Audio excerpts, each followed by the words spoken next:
Hello दोस्तों, कैसे हैं आप सब। उम्मीद करता हूँ बहुत अच्छे होंगे। ऑनलाइन संस्कृत साहित्य के यूट्यूब प्लेटफॉर्म पर मैं आकिफ सैफ़ी आप सभी का हार्दिक स्वागत करता हूँ। कल हमने भारतीय दर्शन में उसका सामान्य परिचय देखा था और उसके साथ साथ हमने सांख्य दर्शन के जो तत्व थे या सांख्य दर्शन से रिलेटेड जो चीज़ें थी उनको देखा था। ऐसा समझ लीजिए कि सांख्य दर्शन का जो सामान्य परिचय है वो कल हमने पूरा ख़त्म कर दिया है। आज हम योग की बात करने वाले हैं। देखिए, जल्दी से हम अपने टॉपिक पर आएंगे फटाफट। ये है हमारा योग दर्शन। ये सब हमने कर लिया है यहाँ तक, ठीक है। हम योग दर्शन की बात करते हैं। देखिए, योग सूत्र की रचना की जब हम बात करते हैं तो इसका जो रचना का जो टाइम पीरियड है वो लगभग 200 ईसा पूर्व है। अब ये जो पतंजलि हैं, पतंजलि ने इस योग सूत्र की रचना की है, ऐसा माना जाता है। अब पतंजलि की जो योग सूत्र है वो एक ऐसी विद्या है जिसमें वाद विवाद के लिए कोई स्थान नहीं है। इस ग्रंथ की प्रसिद्धि का अनुमान हम इस बात से लगा सकते हैं कि भारत की लगभग 40 भाषाओं में तथा 2 विदेशी भाषाओं में इसका अनुवाद हो चुका है। 2 विदेशी भाषा कौन कौन सी हैं? वो हैं, एक है जावा और दूसरी है अरबी, ठीक है। तो जावा और अरबी 2 विदेशी भाषाएं हैं। इनमें इस योग सूत्र का, ये जो पतंजलि का योग सूत्र है, इसका क्या हुआ, अनुवाद हुआ है। अब देखिए, अब जब हम इस ग्रंथ की बात करते हैं तो कल हमने इसका सामान्य परिचय जब देख रहे थे तो योग सूत्र में हमने बताया था कि इसमें 4 पाद हैं। यदि हम पीछे जा कर के देखेंगे, स्क्रॉल करेंगे इसको पीछे, तो एक चार्ट जो हमने आपको बताया था, उस चार्ट में योग सूत्र का या योग सूत्र के विषय में वहाँ पर थोड़ी सी चर्चा हमने वहाँ पर की थी। अब देखिए, जब हम योग सूत्र की बात करते हैं तो इसमें 4 पाद हैं। पहला पाद का नाम है समाधि पाद, दूसरे पाद का नाम है साधन पाद, तीसरे पाद का नाम है विभूति पाद, चौथे पाद का नाम है कैवल्य पाद। मतलब ये 4 पाद हैं और ये आपको एकदम से याद कर लेने हैं, चारों के चारों पाद। समाधि, साधन, विभूति, कैवल्य, ये 4 पाद हैं। अब जब हम इनके सूत्र की बात करते हैं तो 51, यानी समाधि पाद की जब हम बात करते हैं तो इसमें 51 सूत्र हैं। साधन पाद की जब हम बात करते हैं तो इसमें 55 सूत्र हैं। जब हम विभूति पाद की बात करते हैं तो इसमें 55 सूत्र हैं और कैवल्य पाद की जब बात करते हैं तो इसमें 34 सूत्र हैं। कुल मिलाकर के योग सूत्र में 195 सूत्र बैठते हैं, ठीक है। अब देखो, याद करना इतना मुश्किल नहीं है। कैसे याद कर सकते हैं? समाधि, साधन, विभूति, कैवल्य, 4 यानी 4 ही पाद हैं और 4-5 बार आप इसको यदि दोहरा लेंगे, पढ़ लेंगे तो एकदम से याद हो जाएंगे। समाधि, साधन, विभूति, कैवल्य, समाधि, साधन, विभूति, कैवल्य। अब 51, 55, 55, 34, 51, 55, 55, 34, ऐसे याद कर लो इनको, इसको ऐसे याद कर लो, ठीक है। आगे आते हैं, योग सूत्र की व्याख्याओं की बात करते हैं। इस पर ज़्यादा टीका टिप्पणी नहीं की गई है। केवल 4 लोग ऐसे हैं जिनके टीका टिप्पणी जो है वो बहुत ही महत्वपूर्ण है। जैसे सबसे पहले हम बात करते हैं व्यास भाष्य की। तो व्यास भाष्य एक ऐसा भाष्य है जो अपने आप में एक बहुत बड़ा योगदान रखता है या बहुत बड़ी इंपॉर्टेंस रखता है, महत्वपूर्णता रखता है। भाई, ये है व्यास, इन्होंने योग सूत्र पर एक व्यास भाष्य नाम का भाष्य लिखा है।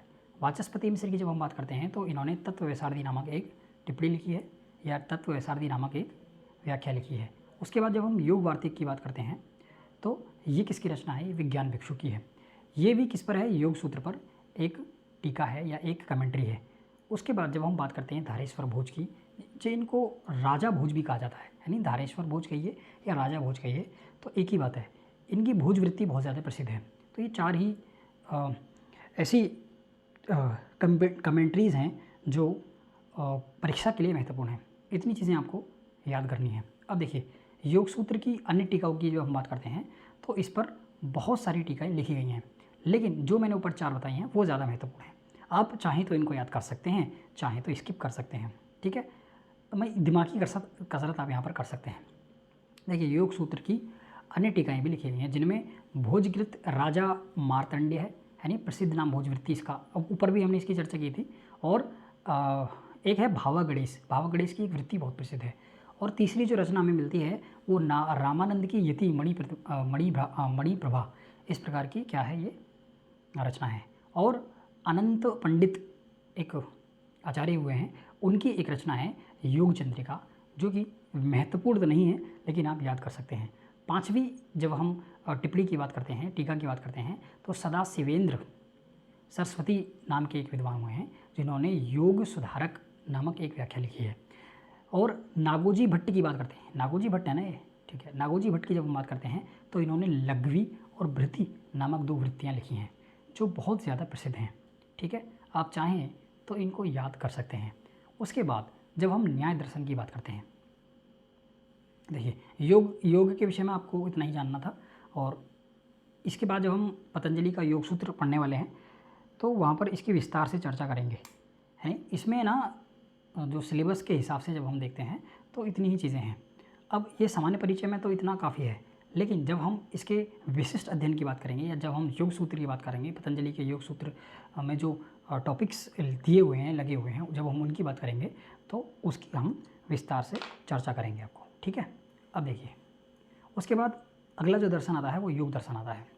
सॉरी, योग तो हमने देख लिया है, लेकिन अगला जो दर्शन है वो न्याय दर्शन है। अब देखिए इस न्याय शास्त्र के निर्माण का वास्तविक श्रेय किसको प्राप्त है, इस प्रश्न का कोई भी सहज निपटारा दिखाई नहीं देता है। मतलब ऐसा मानते हैं कि न्याय सूत्र पता ना किसकी रचना है, इस प्रकार की चीज़ें हमें देखने के लिए मिलती हैं, है नहीं। देखिए इस न्याय शास्त्र के निर्माण का वास्तविक श्रेय किसको जाता है, वास्तविक श्रेय का मतलब है कि अभी भी इस तरह के विवाद विद्वानों के मत में हैं, विद्वानों के साथ में हैं कि ये जो न्याय दर्शन है इनके वास्तविक प्रवर्तक आचार्य कौन है। ठीक है, वैसे तो हम इनको गौतम मानते हैं, न्याय के गौतम मानते हैं, लेकिन लेकिन लेकिन सभी लोग एक मत नहीं होते हैं, कुछ लोगों का मत भिन्न होता है और कुछ लोग किसी बात का समर्थन कर देते हैं। अब देखिए इस प्रश्न का, अच्छा ये हमने देख लिया है, इसका कारण ये है कि संस्कृत साहित्य के विविध ग्रंथों में न्यायशास्त्र के रचयिता का उल्लेख विविध नामों में मिलता है। ये नाम होगा, ठीक है, ये क्या है, नाम है, विविध नामों से मिलता है, नाम है। और पद्म पुराण की बात करते हैं या स्कंद पुराण की बात करते हैं या गंधर्व की बात करते हैं तो तंत्र, नैषधीय चरित और विश्वनाथ कृति आदि ग्रंथों में न्याय शास्त्र का रचयिता महर्षि गौतम को माना गया है। इसके विपरीत जब हम बात करते हैं, मतलब इसके विपरीत मतलब न्याय भाष्य की बात करते हैं, न्याय वार्तिक की बात करते हैं, ये न्याय वार्तिक है, यहाँ पर टाइपिंग मिस्टेक है। और न्याय वार्तिक तात्पर्य टीका की जब हम बात करते हैं या न्याय मंजरी आदि न्याय शास्त्रों के अन्य ग्रंथों की जब हम बात करते हैं तो न्याय शास्त्र में न्याय शास्त्र को अक्षपाद की कृति बताया गया है। अब बहुत से लोग अक्षपाद को अलग मानते हैं, गौतम को अलग मानते हैं, और कुछ विद्वान मानते हैं कि जो अक्षपाद हैं असल में वही गौतम हैं। इस प्रकार से भ्रांतियाँ विद्वानों के बीच में बनी रहती हैं। अब देखिए, अब इस संबंध में एक तीसरा मत महाकवि भास है, भास है, महाकवि भास प्रतिमान नाटक में मिलता है। उसमें क्या है, जो इन दोनों से भिन्न है, मतलब इन दोनों से भिन्न है, और जो न्याय शास्त्र का प्रणेता श्री मेधातिथि को बताते हैं, ये अलग ही अपनी गीतकार हैं। अब इस प्रकार संस्कृत साहित्य में न्याय शास्त्र के रचयिता के रूप में हमारे सामने 3 नाम आते हैं। इन तीनों में न्याय शास्त्र वस्तुतः किसकी कृति है, ये जानना हमारे लिए क्या है, बहुत ही रुचिकर विषय है। अब देखिए इसका निर्णय कर सकना बहुत ही ज़्यादा कठिन कार्य है। प्राचीन किसका निर्णय कर पाना कठिन कार्य है, ये जो न्याय शास्त्र है वो किसकी कृति है, इस विषय में निर्णय कर पाना बहुत ज़्यादा कठिन है, ऐसा कहा गया है। प्राचीन पंडितों के अनुसार अक्षपाद और गौतम एक ही व्यक्ति हैं, ऐसा माना जाता रहा है। महर्षि गौतम का दूसरा नाम अक्षपाद क्यों पड़ा, इस संबंध में 2 आख्यायिकाएं बहुत ज़्यादा प्रसिद्ध हैं।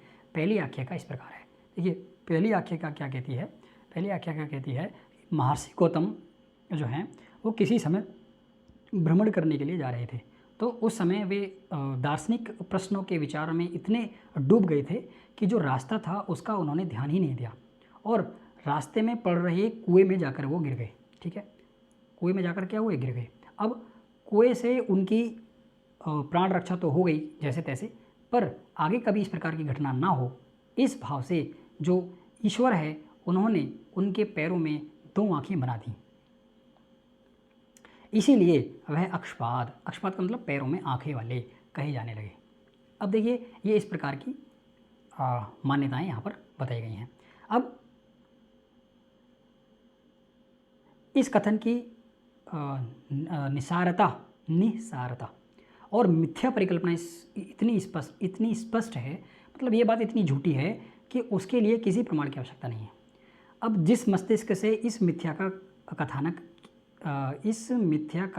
की सृष्टि हुई है, मतलब इस झूठ को जिस मस्तिष्क ने बनाया है, ऐसा कहा जा रहा है कि जिस मस्तिष्क ने इस झूठ को बनाया है या जिस व्यक्ति ने इस बात को कहा है, वो अक्षपाद शब्द को अनवर्थ कर देने की बात तो सोची उसने, मतलब अक्षपाद शब्द को अनवर्थ कर देने की बात तो सोच ली उसने, पर शेष उसकी योग्यता आदि पर तनिक भी ध्यान नहीं दिया, ऐसा कह रहे हैं।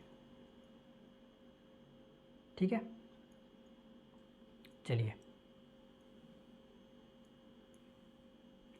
आगे हम बात करते हैं। अब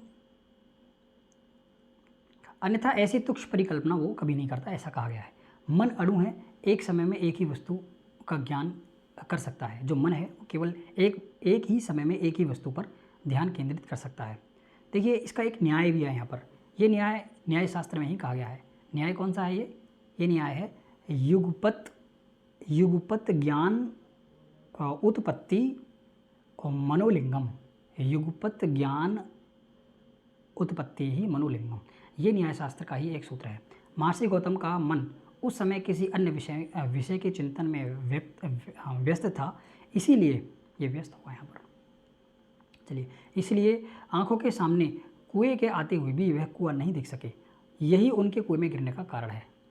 ठीक है, कारण था, ना कि उनकी नेत्रहीनता। ऐसा नहीं था कि वो नेत्रों से अंधे थे, आँख से अंधे नहीं थे, यानी उनका ध्यान वहाँ पर नहीं था। अब वो कह रहे हैं कि पैरों में 2 आँखें और हो जाने से क्या इस परिस्थिति में कोई परिवर्तन हो जाएगा।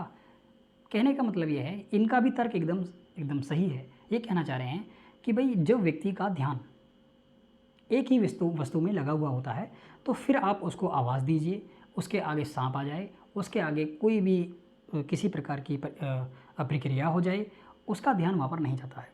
कारण ये है कि उसका जो मन है वो कहाँ पर लगा हुआ है, किसी एक वस्तु में स्थिर है। अब उनके पूरे शरीर में भी अब यदि आप ईश्वर आँख लगा देगा ना, तब भी वो उन आँखों से उस चीज़ को नहीं देख पाएंगे।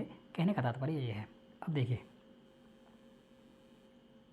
इसमें कहा गया है आँखों के सिवा और कुछ भी ना रहता तो भी मन में विषयांतरासक्त होने की हालत में असली 2 आँखों के समान वे सहस्र आँखें व्यर्थ ही रहती हैं। कह रहे हैं कि 1000 आँखें भी यदि लगा दी जाए ना, तब भी वो बेकार हैं और वे इस घटना की पुनरावृत्ति को रोक नहीं सकते। वो कहना चाह रहे हैं कि यदि वो गिरते ना तो वो दोबारा गिर जाते, ऐसा कहना चाह रहे हैं।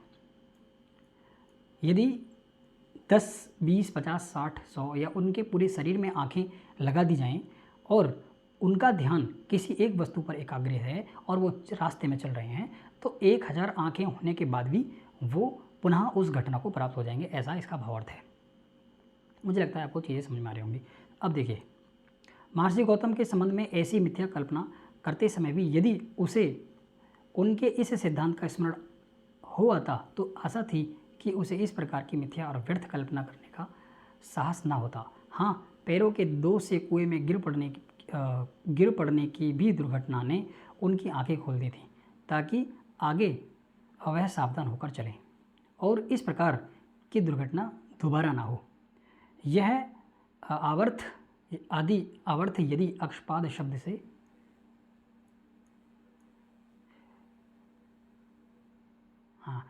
आवर्त यदि अक्षपाद शब्द से निकाला जाए तो उसकी अपेक्षा अधिक संगत होगा। दूसरी कथा जो है वो अक्षपाद गौतम के बारे में क्या है, तो दूसरी कथा देखिए, यहाँ पर दूसरी कथा दी हुई है।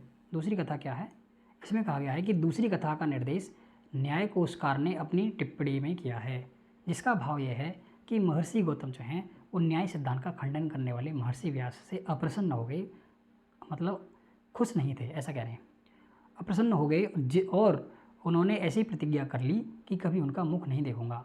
पीछे व्यास की प्रार्थना आदि से प्रसन्न होने पर उन्होंने पैरों में आँखें बनाकर उन पैर की आँखों से उन्हें देखा। पूर्व कथा की भांति ही यह कथा भी सर्वथा कैसी है, मिथ्या से रहित है। मतलब मिथ्या वाली है, ऐसा क्या, मिथ्या से रहित नहीं है, मिथ्या वाली है, अविश्वसनीय है, मिथ्या वाली है। और किसी दूषित मस्तिष्क की कल्पना है, ऐसा कोई धूर्त व्यक्ति है जो इस प्रकार की बातें कर रहा है। अच्छा, उसका प्रयोजन न्याय का खंडन करने वाले वेदांत शास्त्र के प्रवर्तक महर्षि व्यास की तुच्छता दिखाकर महर्षि गौतम और उनके द्वारा न्यायशास्त्र की गौरव वृद्धि करना है। अस्तु, इस प्रकार की मिथ्या कल्पनाओं से इस समस्या का हल नहीं हो सकता है। चलिए, ये इसलिए पढ़ा जा रहा है ताकि आपको जिज्ञासा पैदा हो। देखिए, न्यायशास्त्र की दो शाखाएं हैं। पहली शाखा की जब हम बात करते हैं तो पहली शाखा है हमारी प्राचीन न्याय और दूसरी शाखा है हमारी नव्य न्याय। पहली शाखा है प्राचीन न्याय, दूसरी शाखा है नव्य न्याय। ठीक है, देखिए, पदार्थ मीमांसा के प्रवर्तक जो हैं वो महर्षि गौतम और उनकी कृति न्याय सूत्र है। पदार्थ मीमांसा की, पदार्थ मीमांसा मतलब जैसे प्रमाण प्रमेय ये है ना, जैसे प्रमाण है, प्रमेय है, संस है, प्रयोजन है, दृष्टांत है, सिद्धांत है, अवयव है, तर्क है, निर्णय है, वाद है, जल्प है, वितांडा, हेत्वाभास है, क्षल जाति निगृस्तान। ये जो 16 पदार्थ हैं इनके प्रणेता महर्षि गौतम हैं और उनकी कृति न्याय सूत्र है। लेकिन जो अच्छा, उसके बाद जो प्रमाण मीमांसा है, प्रमाण का मतलब जो 4 प्रकार के प्रमाण जो न्याय मानता है। देखिए, प्रमाण मीमांसा का अभ्युदय मिथिला के सुप्रसिद्ध न्यायिक गंगेश उपाध्याय ने 1200 शती में तत्व चिंतामणि ग्रंथ को लिखकर किया। ये मान लो ये वाला जो टाइम पीरियड है वो किसका है, नव्य न्याय का है। ठीक है, ये वाला जो टाइम पीरियड है किसका है, नव्य न्याय का है। और ये वाला जो टाइम पीरियड है ये वाला, ये किसका है, प्राचीन न्याय का है, ऐसा मान लो। ठीक है, अब आ जाओ यहाँ पर।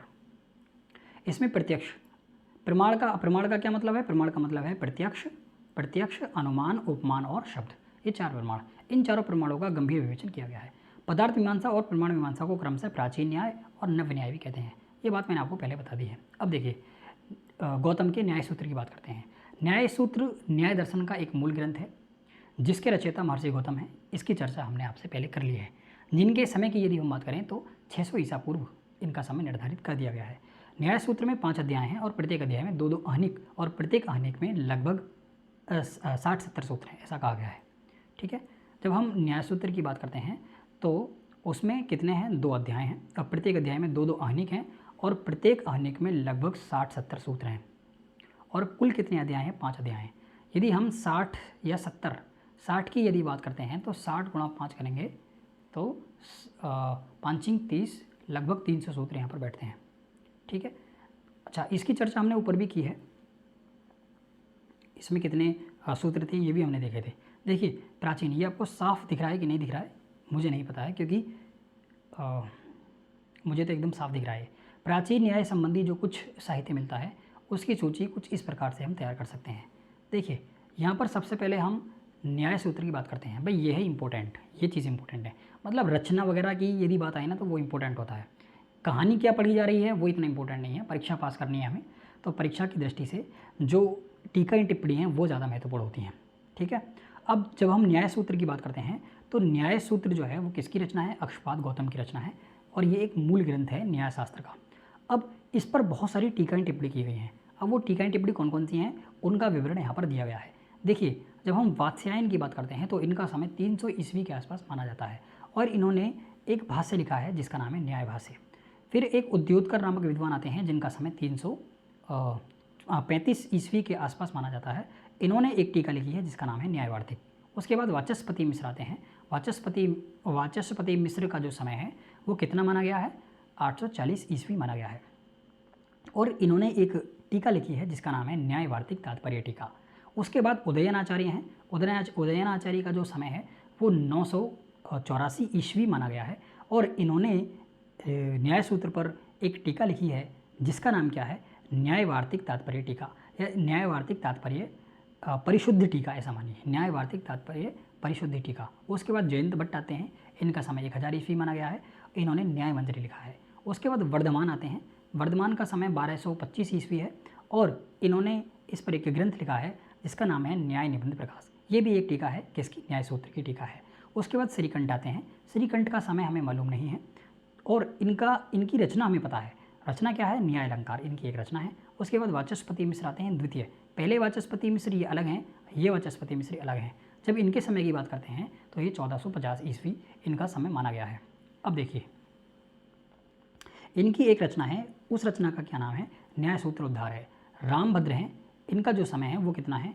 1630 माना गया है, ठीक है। और इनकी एक रचना है जिसका नाम है न्याय रहस्य। उसके बाद जयराम की बात करते हैं तो जयराम का जो समय है वो 1700 ईस्वी माना गया है, और इनकी एक रचना है जिसका नाम है न्याय सिद्धांत माला।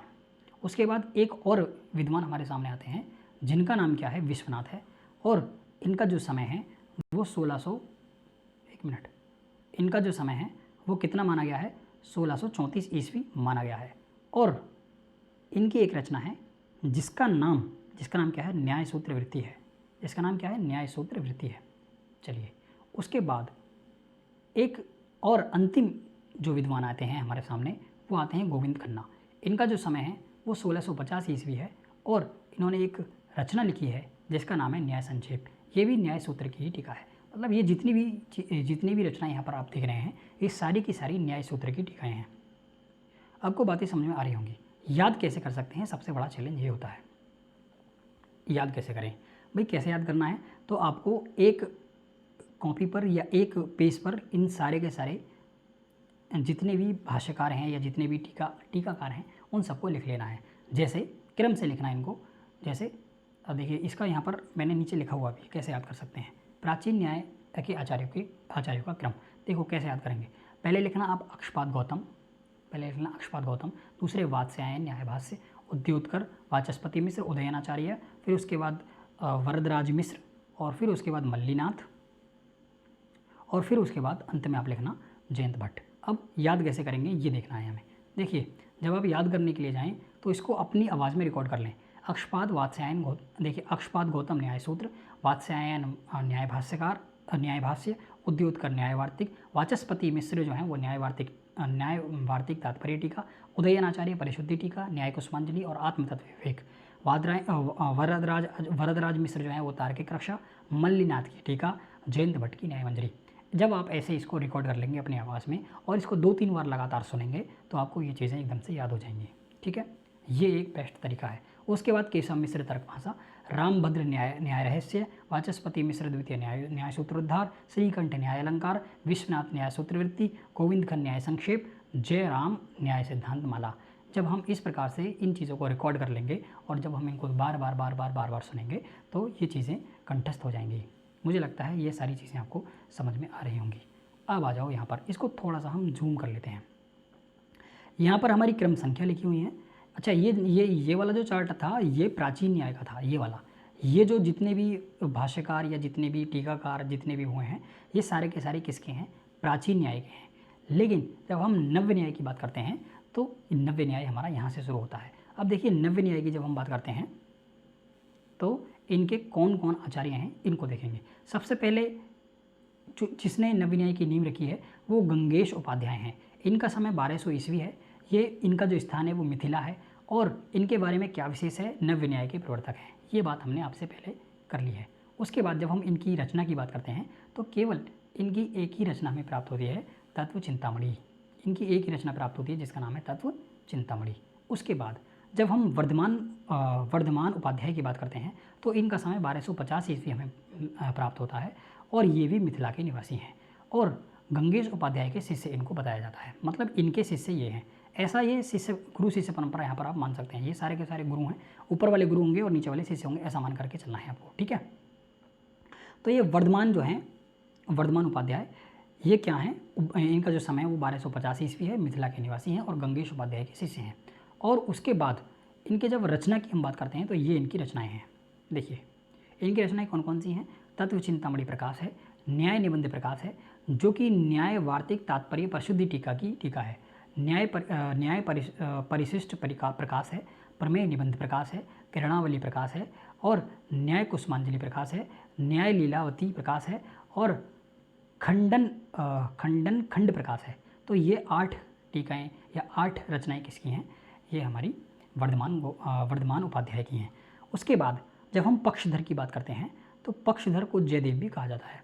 मतलब पक्षधर का अन्य नाम जयदेव भी है। जब हम इनके समय की बात करते हैं तो 1275 इनका समय माना गया है ईस्वी, ठीक है। ये भी मिथिला के निवासी हैं और हरि मिश्र के शिष्य हैं, ठीक है। उसके बाद इनके जब रचनाओं की बात करते हैं तो इनकी रचनाएं यहाँ पर क्रम से दी हुई हैं, जैसे तत्व चिंतामणि आलोक, द्रव्य पदार्थ, लीलावती विवेक और प्रसन्न राघव नाटक और चंद्रलोक। ये जो रचनाएं हैं ये किसकी रचनाएं हैं? हरि मिश्र के शिष्य पदमधर या जयदेव की रचनाएं हैं, जिनका समय 1257 ईस्वी है, जो कि मिथिला के निवासी हैं। उसके बाद जब हम आगे बात करते हैं तो आगे आते हैं हमारे कौन? वासुदेव मिश्र। वासुदेव मिश्र की जब हम बात करते हैं तो इनका समय भी हमारा 1275 ईस्वी के आसपास माना जाता है। ये भी मिथिला के निवासी हैं और जयदेव मिश्र के ये शिष्य माने जाते हैं। इनकी एक रचना है जिसका नाम है तत्व चिंतामणि टीका। तत्व चिंतामणि पर इन्होंने टीका लिखी है पक्षधर के समर्थन में, ठीक है। उसके बाद अगले आचार्य की जब हम बात करते हैं तो अगले आचार्य का नाम रुचिदत्त मिश्र आता है। रुचिदत्त मिश्र जो हैं वो क्या हैं? इनका समय भी 1257 ईस्वी माना गया है। ये भी मिथिला के निवासी हैं और ये भी जयदेव मिश्र के कौन हैं? शिष्य हैं। इनकी 2 रचनाएं हमें प्राप्त होती हैं। 2 रचनाएं कौन कौन सी हैं? पहली रचना का नाम है तत्व चिंतामणि प्रकाश, दूसरी रचना का नाम है न्याय कुसुमांजलि प्रकाश मकरंद, ठीक है। अब देखो, अब आ जाओ नीचे, यहाँ पर फिर से आते हैं, थोड़ा सा इसको छोटा करेंगे। अब आ जाओ यहाँ पर। उसके बाद जब हम अगले टीकाकार की बात करते हैं या अगले आचार्य की बात करते हैं तो इनका नाम है भागीरथ, जिनको मेघ भी कहा गया है या इनको ठुक्कर भी कहते हैं। इनके समय की जब हम बात करते हैं तो 1400 ईस्वी इनका समय माना गया है। ये भी मिथिला के निवासी हैं और इनके बारे में कोई विशेष जानकारी यहाँ पर हमें उपलब्ध नहीं होती है। इनकी केवल 3 रचनाएं प्रसिद्ध हैं। 3 रचनाएं कौन कौन सी हैं उनको एक बार हम यहाँ पर देखने वाले हैं। देखिए 3 रचनाएं कौन कौन सी हैं? जलद एक इनकी रचना है जो कुसुमांजलि प्रकाश वर्धमान की टीका है, और दूसरी रचना इनकी किरणावली प्रकाश है जो प्रकाशिका है, ठीक है। ये भी किसी है कुसुमांजलि प्रकाश वर्धमान की टीका है। और उसके बाद अगली जो रचना है इनकी लीलावती प्रकाश व्याख्या है जो कि कुसुमांजलि प्रकाश वर्धमान की टीका है। मतलब ये तीनों की तीनों रचनाएं इनकी जो तीनों की तीनों रचनाएं हैं वो कुसुमांजलि प्रकाश वर्धमान की सारी टीकाएँ हैं।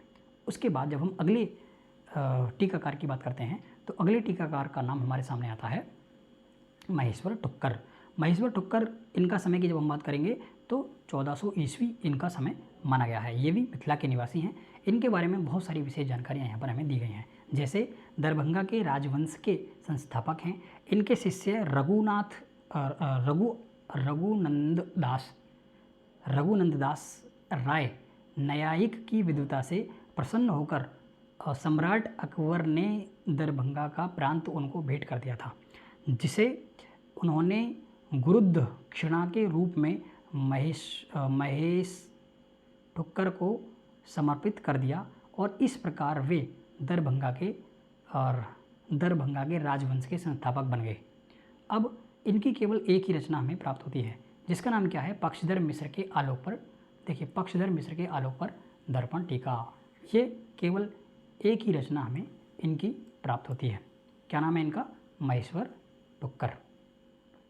अब देखिए, जब हम अगले टीकाकार की बात करते हैं तो इनका नाम शंकर मिश्र है। इनका समय 1450 ईस्वी माना गया है। ये भी मिथिला के निवासी हैं। इनके विषय में कोई खास जानकारी यहाँ पर उपलब्ध नहीं है, लेकिन इनकी टीका टिप्पणियाँ बहुत सारी हैं। देखिए, यहाँ पर पहली टीका की जब हम बात करते हैं तो आत्मतत्व विवेक कल्पत्ता आनंदवर्धन खंड खाद्य की टीका है, और तत्व चिंतामणि मयूख है, और त्रिसूत्री निबंध व्याख्या है, उदयन की टीका है, और भेद रत्ना प्रकाश। यहाँ पर थोड़ी सी ना ये कट रही है, मिट रही है। उसके बाद अगली यहाँ पर ये बिल्कुल दिख नहीं रही है, तो आप केवल इतना याद रख लेना, ठीक है। अब देखो, यहाँ पर आ जाओ। उसके बाद अगले जो टीकाकार हैं वो हैं वाचस्पति मिश्र द्वितीय। इनके समय की जब हम बात करते हैं तो 1450 ईस्वी मिथिला के निवासी हैं, और इनकी कितनी सारी टीकाएँ हैं यहाँ पर हम देख सकते हैं। अनुमान खंड टीका है, और खंडन खंडोद्धार है, और तीसरी टीका न्याय सूत्रोद्धार है, और चौथी टीका क्या है? शब्द निर्णय है। ये 4 टीकाएँ हमारी वाचस्पति मिश्र की हमें प्राप्त होती हैं। उसके बाद जब हम अगले टीकाकार की बात करते हैं तो मिश्र हैं। इनका समय 1475 ईस्वी माना गया है, और इनकी एक टीका है न्याय दीपिकाकार। मिश्रूक दूसरे हैं। अच्छा, ठीक है, चलिए ये ना दूसरे हैं और इनकी केवल एक ही रचना में प्राप्त होती है जिसका नाम है पदार्थ चंद्र। इसका नाम क्या है? पदार्थ चंद्र। उसके बाद जब हम अगले टीकाकार की बात करते हैं तो दुर्गादत्त मिश्र हैं। दुर्गादत्त मिश्र के जब हम समय की बात करते हैं तो इनका समय 1550 ईस्वी माना गया है और इनके विषय में कोई खास जानकारी नहीं है। इनकी एक टीका ही हमें उपलब्ध होती है, उस टीका का नाम है न्याय बोधनी। क्या नाम है इसका? न्याय बोधनी। उसके बाद अगले टीकाकार की जब हम बात करते हैं तो अगले टीकाकार हैं देवनाथ ठुक्कर। देवनाथ ठुक्कर का समय 1562 ईस्वी है। इनके विषय में कोई विशेष जानकारी नहीं है। और तत्व चिंतामणयालोक परिशिष्ट इनकी रचना का नाम है। और मधुसूदन ठुक्कर जो हैं इनके समय की जब हम बात करते हैं तो इनका समय 1575 ईस्वी माना गया है। और इनकी एक रचना हमें प्राप्त होती है जिसका नाम क्या है? तत्व चिंतामणयालोक कंठकोद्धार। इस प्रकार की रचनाएं हमें देखने के लिए मिलती हैं। अब ये जो चीज़ें हैं ये बहुत ही ज़्यादा महत्वपूर्ण आपके लिए हो जाती हैं। उसके बाद हमारे विषय में न्यायशास्त्र से संबंधित एक ग्रंथ है जिसका नाम है तर्क भाषा। तर्क भाषा की टीकाएँ हमसे पूछ ली जाती हैं। अच्छा, तर्क भाषा की थोड़ी सी जानकारी हम यहाँ पर लेने वाले हैं। तर्क भाषा केशव मिश्र की रचना है, ये हमने ऊपर भी देखा है। और तर्क भाषा में बहुत संक्षेप में और बहुत सुंदर रूप से न्याय के पदार्थों का प्रतिपादन किया गया है, इसलिए इस पुस्तक के विद्वानों में अक्षय आदर पाया जाता है। ठीक है, इसी कारण इस ग्रंथ के ऊपर थोड़े समय में ही प्रायः 14 टीका लिखी गई हैं जिनके नाम कुछ इस प्रकार हैं। देखिए यहाँ पर इनकी जो टीकाएँ हैं वो बहुत ही प्रसिद्ध टीकाएँ मानी गई हैं।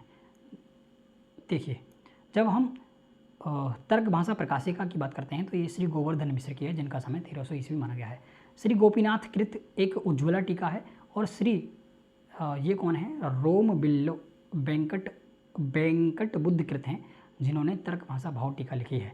श्री रामलिंग कृत न्याय संग्रह टीका है। श्री माधव देव कृत न्याय सारमंजरी है। श्री भास्कर भट्ट कृत परिभाषा दर्पण है। श्री बालभद्र कृत तर्क भाषा प्रकाशिका है। श्री चिन्न भट्ट कृत तर्क भाषा प्रकाशिका है। श्री गणेश दीक्षित ने तत्व प्रबोधिनी नामक टीका लिखी है। श्री कौंडिन्य दीक्षित ने तर्क भाषा प्रकाशिका नामक टीका लिखी है। श्री केशव भट्ट ने तर्क दीपिका नामक टीका लिखी है। श्री गौरीकंठ सार्वभौम ने तर्क भाषा प्रकाशिका नामक टीका लिखी है। श्री नागेश भट्ट ने ये जो नागेश भट्ट हैं इन्होंने युक्ति मुक्तावली टीका लिखी है। और श्री विश्वकर्मा जो हैं इन्होंने न्याय प्रदीप नामक एक टीका लिखी है। मुझे लगता है इतनी सारी चीज़ें आपको समझ में आ गई होंगी। अब उसके बाद ये आपको चीज़ें याद करनी है केवल। आप याद कैसे करेंगे ये आपके ऊपर है। इनको शॉर्ट ट्रिक बनाइए, इनके कुछ भी मतलब आप याद करने के लिए यहाँ पर कर सकते हैं। कहने का मतलब ये है यदि आपका यहाँ से प्रश्न आए तो छूटना नहीं चाहिए। ये इतनी सारी चीज़ें आपको यहाँ पर करवा दी गई हैं। ठीक है, मुझे लगता है आपको ये कक्षा अच्छी लगी है। यदि कक्षा अच्छी लगी है तो इसको आगे अपने मित्रों तक शेयर कर दें ताकि इस कक्षा का लाभ अन्य लोग भी उठा पाएँ। इसके बाद हम कल जो दर्शन का सामान्य परिचय है, षट आस्तिक दर्शन के जो सामान्य परिचय है उसको समाप्त कर देंगे। यानी कल की जो सामान्य परिचय वाली आस्तिक दर्शन की जो वीडियो रहेगी, कक्षा रहेगी, वो अंतिम कक्षा रहेगी। ठीक है, चलिए आपसे हम अगली कक्षा में मुलाकात करते हैं।